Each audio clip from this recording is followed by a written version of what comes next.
poppin', y'all? Welcome back to another YouTube video. Today we're taking a look at another series review. Today I watched Doctor Who The Christmas Special for 2023 with our new Doctor, and I had quite a lot of fun with it, I'm going to be honest. It was a good special. It was 53 minutes long. You can watch it on BBC iPlayer. However, you do need a TV license to watch this, and currently in the house that I'm living in, I have a TV license, so there we go. Not me myself, but the person that owns this house that I'm in has the TV license, so I'm all sorted on that. But anyway, it is free to watch on BBC iPlayer, by the way. You can just download it and watch it for free. However, let's get into the story and how it starts off. So how it starts off is with a baby being abandoned at church. This is a church on Ruby Road, and that's where the story starts. We then fast forward to an interview with Ruby here, trying to find out her mother, trying to go through her genes, go through her genetics, and track her mother down, try and find her mother, father, brother, sister, cousins, whilst she's being followed by this unbelievable amount of bad luck. We are also seeing the Doctor stalker. She is being stalked by goblins because they want to gobble her up. And that is pretty much it. She's faced with a fuck ton of bad luck. The Doctor sort of saves her, stops the bad luck from happening, and then eventually sees her climbing a ladder. But the reason she's climbing a ladder is because she's still living with her foster mum, and her foster mum is still adopting foster children, and we have another Christmas Eve baby that's been dropped off, so she took the baby in, and she stepped out to go get eggs and some Christmas presents, and the baby got kidnapped by goblins. Very labyrinth, like I said that it would be. We see Ruby go to the roof to try and catch the goblin. She sees him climb a ladder. She jumps on the ladder, and the Doctor jumps on the ladder too. They start climbing up, and they get up into the goblin ship, and they save the baby, do a little sing-song, do a little dance, and drop back down into the house. A lot more coincidences happen, a lot more bad luck happens, which is basically the new sort of goblin talk. That's how they communicate, that's how they track people down, that's how they follow stuff. Bad luck, coincidences, and it sort of knocks you on the timeline and makes you stand out with all of that stuff, so that's how they track you down. They save the new baby, however, the goblins go back in time and steal Ruby. So the Doctor goes back in time and pulls the ship down onto the church, stabbing the Goblin King through the chest with the church spire. He then goes back to the future and talks to Ruby, says everything's alright, and then she goes back to save the TV host from getting crushed by a Christmas tree. Then he goes back to Ruby and sits in his TARDIS for a little bit, waiting for Ruby to come down the stairs, realize he's a time traveler, realize what he meant, and rush into the TARDIS, and then that's where it ends with our two new main characters throughout the next couple of series of Doctor Who, and I'm very excited for it. I like this new Doctor's charm, his charisma, his wit, his sarcasm. He's very on the ball. He's got a really good voice, and he's really quick with the comebacks and stuff like that. He does seem very witty, and I like that. He's very clever as well. He's like going back to the Doctor's roots, being an inventor, making gloves which sort of change your mass and gravity and mavity. We're still using mavity, so we're still going with the continuity of the other Doctor Who, which is incredible. And yeah, I'm going to be honest, the bad guys were pretty weak.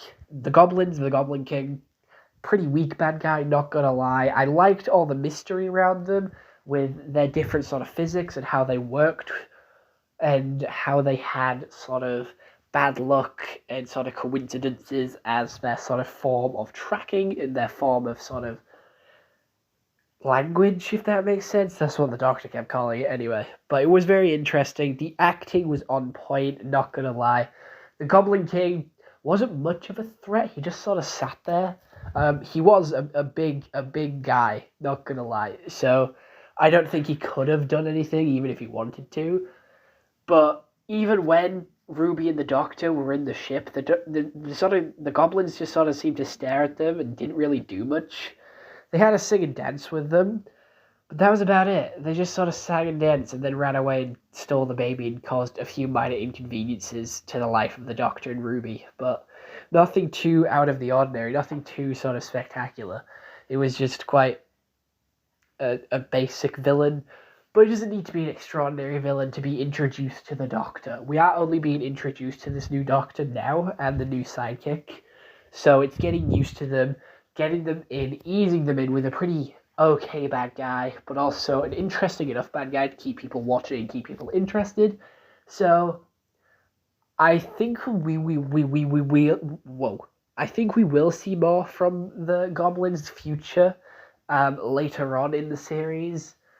Maybe. I'm not too sure if they'll ever bring the Goblins back, but they did have quite a decent design. I am going to be honest. I liked the sort of sky pirate aspect to it. It seemed very Ninjago. And I'm a big fan of that, not gonna lie. I do have a soft spot for flying pirates. But yeah, the acting, the story, and the costumes are all really good. There is a lot of mystery around Ruby Rose still to sort of uncover because the Doctor sort of sees the mother leaving, so he could have done something but chose not to. And technically, he could take Ruby back to go talk to the mother if she really wanted. So I think there's a lot of sort of tension that's going to get built up around this, with the Doctor being able to do something but choosing not to tell Ruby or anything like that. I just feel like it's going to build up and like end up with those two arguing and maybe getting Ruby hurt in the process.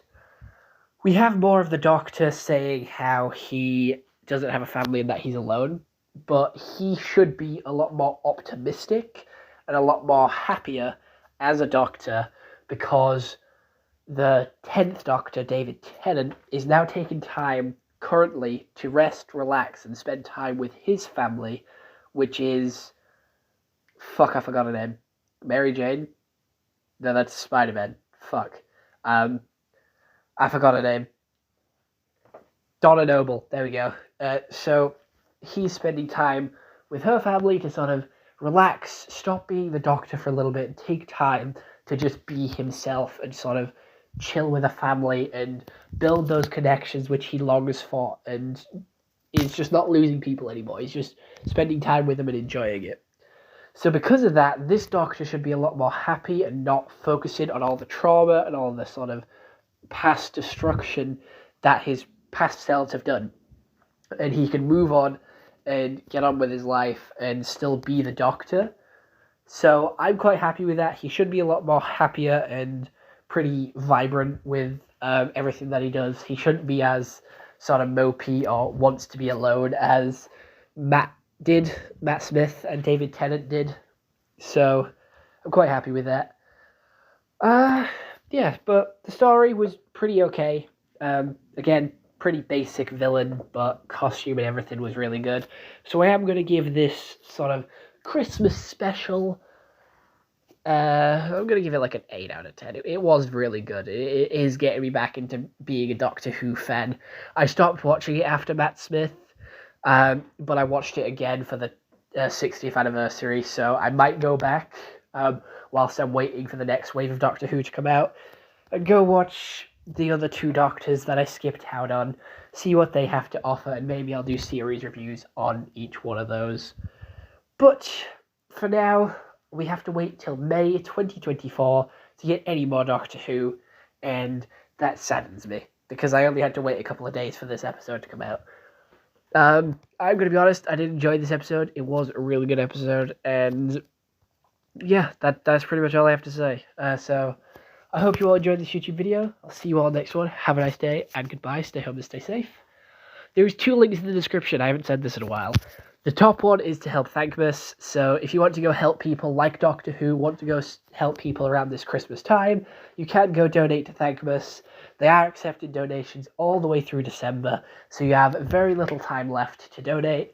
But the second link in the description is if you want a little bit more of me in your life. You want a little bit more Tyler Price. You want to see what else I have to offer. So if you check that link tree, you can see my Instagram, Twitch, X, TikTok, Snapchat as well. Just everything that I have to offer, and you get a little bit more me in your life, if that's really what you want. But other than that, I hope you'll enjoy this YouTube video, and I am done now, so go enjoy your day, go enjoy your Christmas, go enjoy your New Year, and I'll see you soon. Goodbye.